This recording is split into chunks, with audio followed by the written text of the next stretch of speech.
Would you join me in welcoming John and Hannah Alarid to the church this morning? We love you guys so much.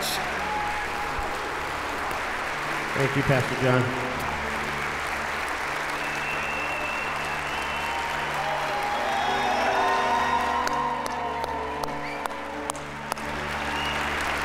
So you may be seated. I just would like you to hear a little bit about their story. So, John, you found Christ in a New Mexico prison, right? Yeah, that's right. I come from a background of addiction and heroin addiction and rock cocaine and selling drugs and affiliated with a major Mexican cartel. Found myself on a lonely prison cell and just had a radical encounter with Jesus Christ and solitary. That's amazing. And then Hannah, you grew up in Brooklyn, New York, right? And how did you wind up in this part of the country? So I went through the Long Island Teen Challenge program when I was 17 years old, and after graduating the program, I came to do college in Springfield. Okay, so they were telling me before in the office that, I said, well, how'd you all meet? She said, well, I tried to lead him to the Lord as he was street witnessing. I met him on the street and tried to lead him to the Lord. So these two are, they're hardcore about reaching people for Jesus Christ. So you guys meet, you get married, and then Freedom City Church in Springfield. So what made you think of Springfield? Well, Pastor John, when we came here, it was just to attend university and seminary and then go plant churches elsewhere. But being in North Springfield, for the past 11 years, we just really began to see the need, the brokenness, the poverty, the addiction, and we felt God leading us to stay in Springfield. And so it took a little while longer for God to convince a Brooklyn girl to stay in Springfield, but God came through, so we're here. Well, what's the mission of Freedom City Church? Tell us, what are you guys all about? Yeah, so the mission of Freedom City is to reach those that are far from God, and through recovery homes, outreach, community development, and Pastor John, we believe, as you know, we believe that this is a movement that God is raising up, not only in North Springfield, but we believe that one day in the urban centers of the United States we'll see the same model replicated to bring many sons and daughters to glory. That's awesome, isn't it? Now, in addition to the building that you have here in town, you also have ministry going on in Branson and at Ozarks Correctional Center. Tell us a little bit about that. Yeah, so we started the first campus in Branson several years ago, and then a couple years ago we started a prison campus at Ozark Correctional Center. So what's great about that is the prisoners are able to watch our sermons, on a video campus, and be a part of the church before they even get out. So then they get out and they're released to one of our recovery programs, go through a year-long discipleship, and then they can get plugged in at the church. So it really helps people come from prison, all the way to being successful, returning citizens. We have a few that graduated from college already that met the Lord in the prison campus.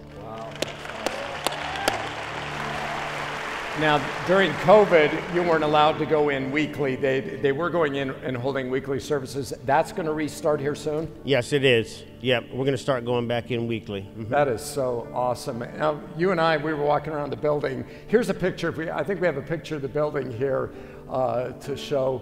And so there is Freedom City Church. Mm-hmm. It's at the corner of Division and Broadway. Tell us about how you picked that building, how you wound up leasing that building.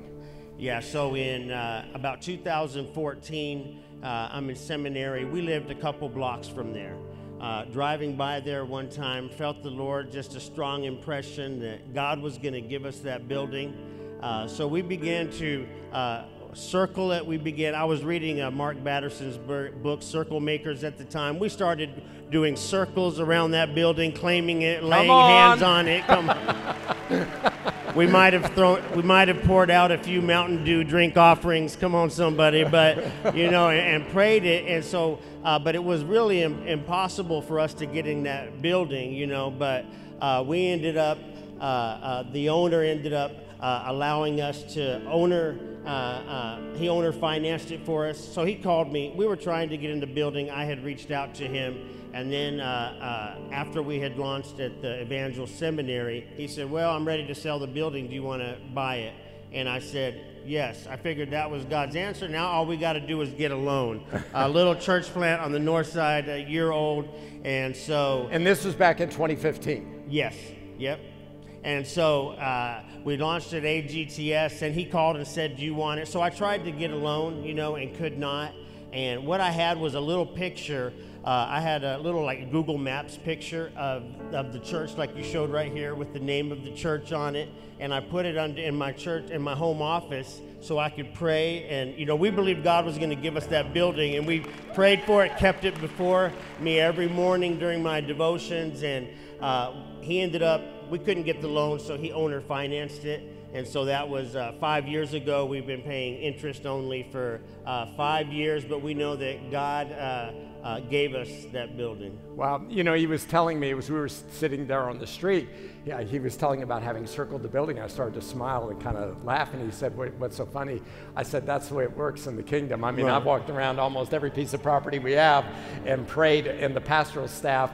And, you know, sometimes God puts something in your heart, you just know it's his will, and you just have to pray it into existence. And that's exactly what you guys have done. I know that you guys, with COVID and all, you've had a lot going on. What we wanted to do with part of our season of giving is we wanted to bless you. We wanted to give you a little getaway weekend. And so Annie has some flowers for you. We've got a card there that we want to give you. And I hope you can get some rest. I hope you guys can enjoy some time with your family and all. And you know, I just have to say, being a part of this and interacting with you has really been miraculous. Last week, we shared with you the need of Freedom City Church. We've never done that before in terms of saying, hey, let's try to raise the money to give somebody a Christmas gift. You know, it was a miraculous moment. It was, you know, across the campuses, the campus pastor said people were standing and cheering. And so there were two prophecies that were given to me that morning. And I really sensed in my heart before I got them what God was going to do. But both prophecies said, you know, you're going to have the money in 24 hours. And so John and Hannah, the Lord's faithful, we want to give you a check.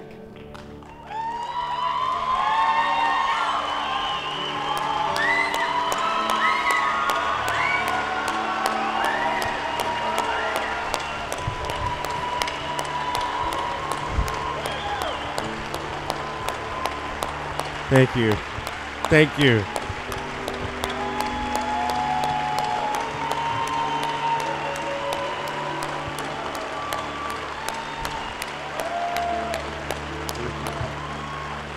There was, I'm going to let you respond here in just a moment. There was an extra that came in, and so in addition to this, we're going to replace your rooftop units, all of them. Make sure you have, they're on the last leg. That when we talked about it, he said, we need new rooftop units. So we're going to pay for that as well. You'll be able to get those all taken care of. Thanks to you and your generosity at all the campuses watching online. Thanks to the Lord. The Lord is working in such power. You know, we've been praying, our team has been praying. You know, when you have 60 days to come up with $750,000 or so, you know, you need a miracle. And I just want to thank you, Pastor John and Pastor Debbie and James River Church for getting behind Freedom City Church. I'm excited to see what God continues to do. God bless you. Thank you so much. Thank you, Pastor John. I love you. Bless you guys. Merry Christmas. Let's give it up one more time for John and Hannah.